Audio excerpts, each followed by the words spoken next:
हमारा टॉपिक है intensity of electric field due to a point charge.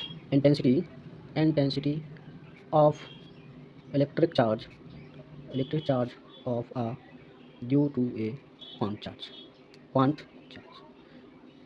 माना कि पॉइंट ओ पर एक हमने पॉइंट ओ लिया जिस पर एक प्लस क्यू चार्ज है। ये एक ऐसा चार्ज है जो अपने अराउंड एक इलेक्ट्रिक फील्ड ई को जनरेट कर रहा है या प्रोड्यूस कर रहा है, इसलिए इस चार्ज को हम सोर्स चार्ज कहते हैं। इसलिए जो प्लस क्यू चार्ज है ये हमारा सोर्स चार्ज है।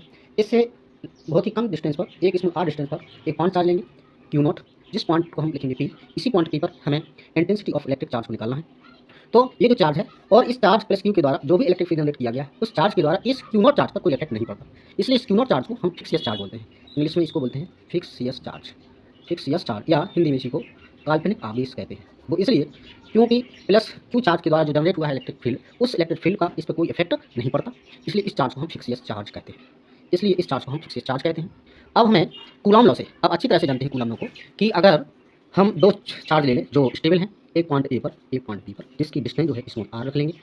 इस पर एक प्लस क्यू वन चार्ज है, एक प्लस क्यू टू चार्ज है। दोनों में जो फोर्स लगता है वो फोर्स इन दोनों चार्जेस के क्वांटिटी के मल्टीप्लाई के डायरेक्ट प्रोपोर्शनल होता है। एंड सेकंड होता है इनके बीच की डिस्टेंस के स्क्वायर के इन्वर्सली प्रोपोर्शनल होता है। अगर हम इक्वेशन फर्स्ट एंड सेकंड को अगर मर्ज कर दें तो ये हो जाता है a proportional Q1 Q2 upon R square. इसी फार्मूले का हम यहाँ पर यूज करेंगे।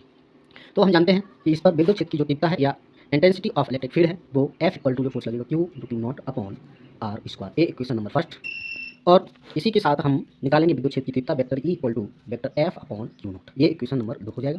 इक्वेशन नंबर 2 में इक्वेशन नंबर फर्स्ट की वैल्यू रखेंगे तो vector E equal to Q into Q not upon R square upon Q not.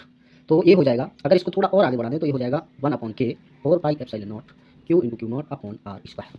अगर इसी की वैल्यू हम यहाँ पे रख दें 1 upon K 4 pi epsilon not, तो क्यू नॉट से क्यू नॉट कैंसिल हो जाएगा, तो यहाँ पहुंचेगा vector E equal to Q upon 1 upon 4 pi epsilon not into K R square.